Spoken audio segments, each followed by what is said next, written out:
landed on your soil. I said to the people of the Philippines whence I came, I shall return.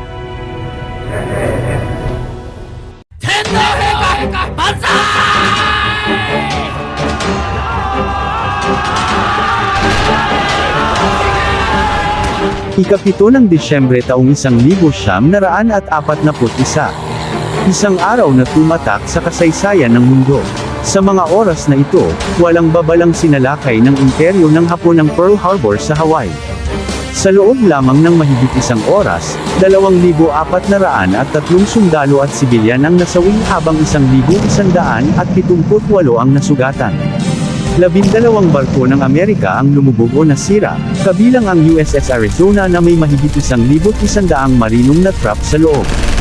Mahigit 180 eroplano rin ang nawasak, na nagresulta sa matinding paghina ng puwersa ng Amerika sa Pasipiko.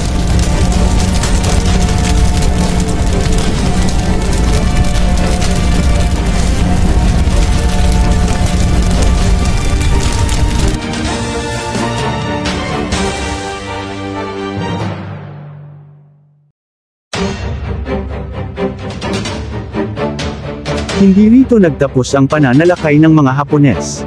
Isang araw matapos ang Pearl Harbor, inatake rin ng Hapon ang Maynila, ang kabisera ng Pilipinas. Ang Nichols Field at Clark Field na kung saan matatagpuan ang mga eroplanong pandigma ng Amerikano at Pilipino ay sila ring binomba. Libu-libong sibilyan ang nasawi, habang maraming mga estruktura, kabilang ang mga paaralan, simbahan, at ospital, ang nawasak sa gitna ng pagsalakay. Ang lungsod ay nasunog at naiwang wasak, nagdulot ng matinding pinsala sa infrastruktura at kabuhayan ng mga Pilipino.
Ikapito ng Enero taong 1942.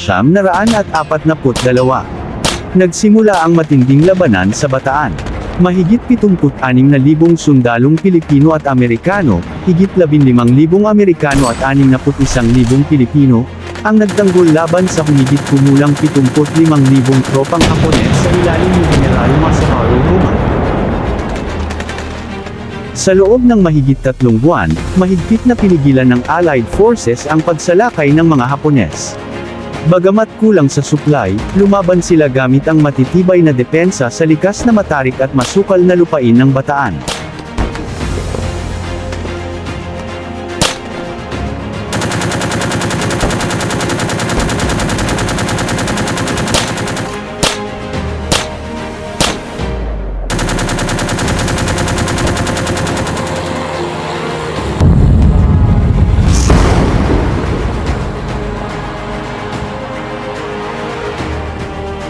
Isa sa mga bayani ng labanan ay si Sergeant Jose Calugas, isang Pilipinong sundalo sa Philippine Scouts.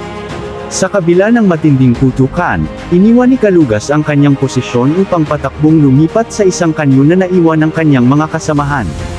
Sa kabila ng panganib, matagumpay niyang pinaputok ito, na tumama sa mga tropang Hapones. Ang katapangan ni Calugas ay nagbigay inspirasyon sa kanyang mga kasamahan at nagdulot ng malaking dagok sa mga Hapones. Ngunit ikatlo ng Abril taong 1942, muling naglunsad ng malawakang offensiba ang mga Hapones, gamit ang mas mabibigat na artilerya at sariwang puwersa.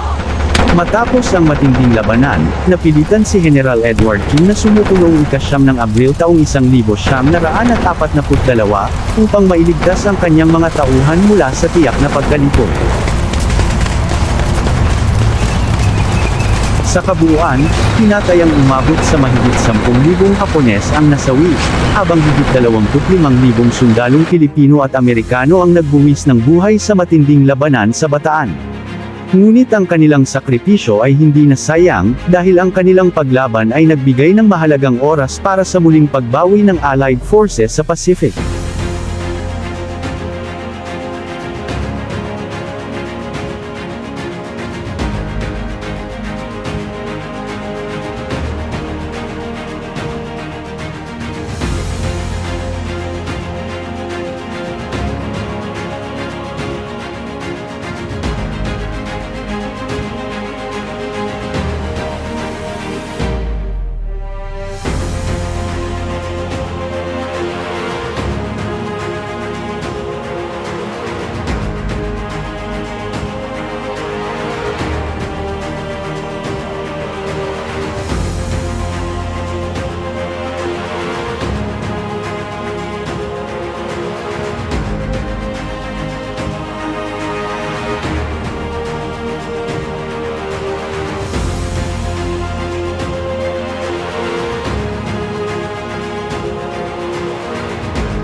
Habang bumagsak na ang Bataan, nanatili pang nakatayo ang isla ng Corregidor, isang moob na pinanghahawakan ng mga natitirang sundalo.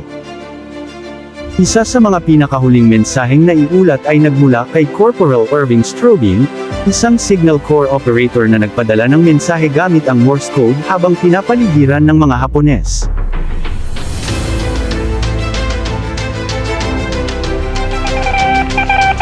They are not near yet. We are waiting for God only knows what. How about a chocolate soda? Not many. Not near yet. Lots of heavy fighting going on. We've only got about 1 hour, 20 minutes before we may have to give up by noon. We don't know yet. They are throwing men and shells at us, and we may not be able to stand it. They have been shelling us faster than you can count.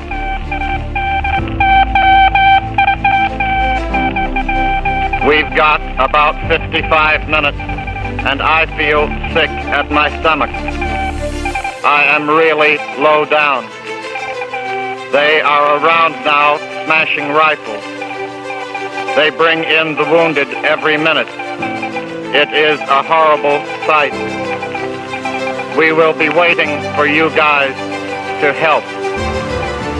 This is the only thing, I guess, that can be done. General Wainwright is a right guy, and we are willing to go on for him. But shells were dropping all night, faster than hell. Damage terrific. Too much for guys to take. Enemy heavy cross-shelling and bombing. They have got us all around and from skies. The white flag is up.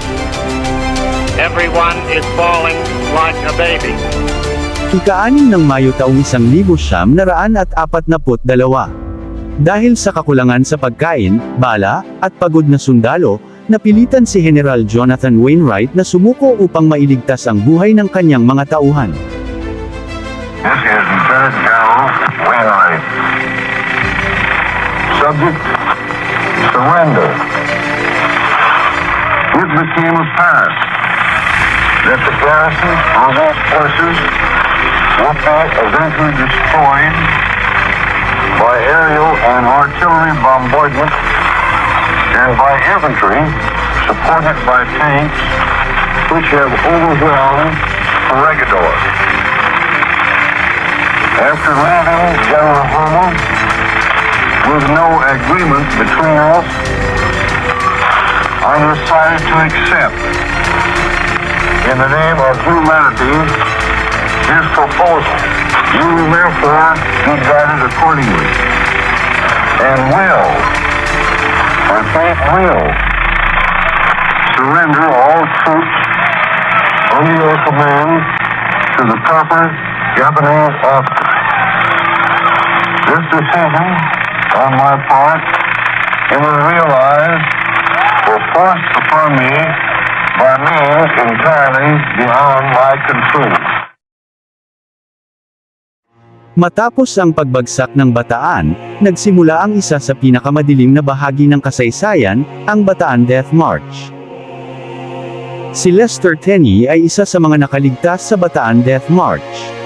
Sa kanyang mga salaysay, kanyang ibinahagi ang hindi matatawarang katatagan ng mga bihag at ang kanilang pag-asa sa kabila ng pagdurusa.